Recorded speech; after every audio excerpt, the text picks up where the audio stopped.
আগে পরিচয় সবার সাথে, নতুন লোক আছে। আসসালামু আলাইকুম, আমার নাম শামীম খান। আমি দৈনিক যুগান্তর পত্রিকার সাংবাদিক এবং আমরা উপজেলা প্রেস ক্লাবের সভাপতি, ঢাকা জেলা প্রেস ক্লাবের সাধারণ সম্পাদক।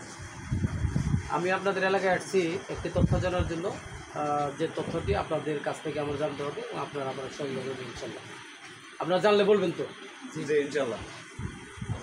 ফজলুর রহমান সিদ্দিকী নামে এক ভদ্রলোক এই চেরাগালি মসজিদের নামে, চেরাগি মসজিদের নামে 203 শতাংশ জমি দিয়ে গেছে, 132 শতাংশ জমি দিয়ে গেছেন 203 বছর আগে।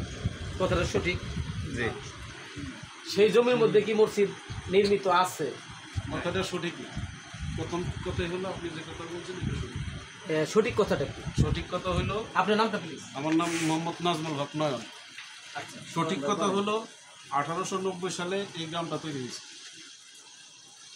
এই গ্রামটা তৈরি হয়েছে তখন জমিদাররা এই সম্পত্তিটা মসজিদের নামে দিয়ে গেছে। জমিদাররা? জি, জমিদাররা দিয়ে গেছে এবং জমিদারদের পাট্টার মধ্যে নাম ছিল। হ্যাঁ, জমিদাররা তো দিছিল, পাট্টায় নাম ছিল। 16 জন লোকের নাম আছে সেখানে, 16 জনের নাম ছিল জমিদারের। এবং ইব্রাহিম সিদ্দিকী নামে ওনার দাদা হলেন ইব্রাহিম সিদ্দিকী, ওনাকে মুতওয়ালি করে এই জায়গাটা দিয়ে গেছে।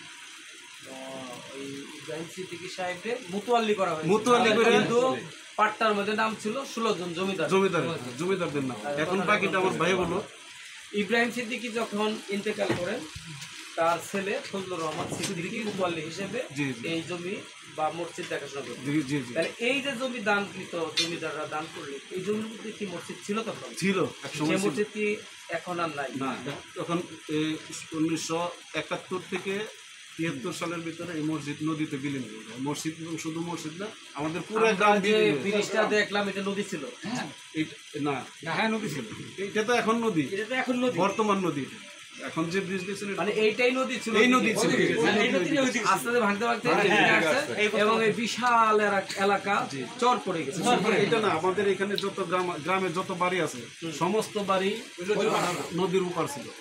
তখনও নদীর নদী ভাঙ্গন করলে তো মানুষজন তাহলে এগুলো তো নদী বিদ্যুৎ অঞ্চল, এটা তো মনে হয় রেকর্ডের জমি।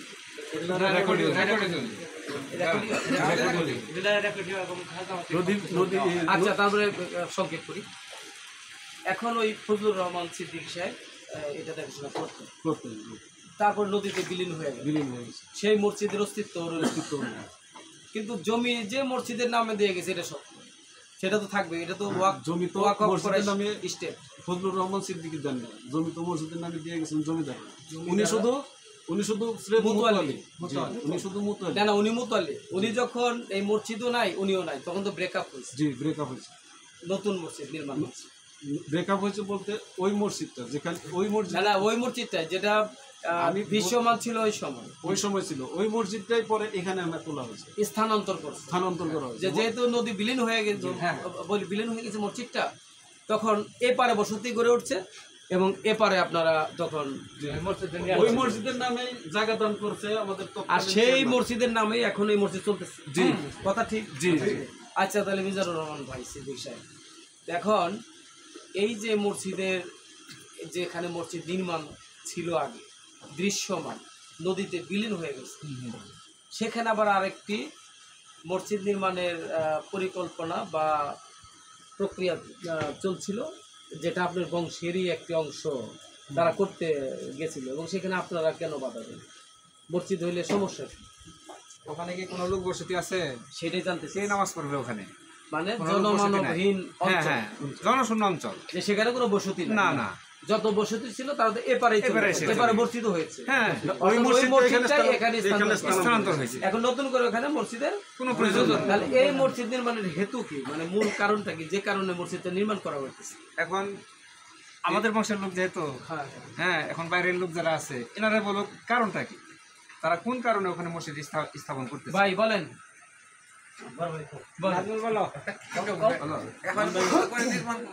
আপনার নামটা বললেন কি? নাম ওখানে মনে করেন এই মসজিদটা তোলা পারলে এই মসজিদের ঘরে ঘরে এই জমিটা তারা ভোগ করবে। কত বিঘা জমি আছে? 132 শতাংশ। 132 এটা সঠিক? এটা সঠিক। এটা দিচ্ছে জমিদারের। আর দুইজন মুতওয়াল্লি আপনারা জানেন যে ইব্রাহিম সাহেব সিদ্দিকী আর হলো আপনার ওই যে ফজলুর রহমান সিদ্দিকী।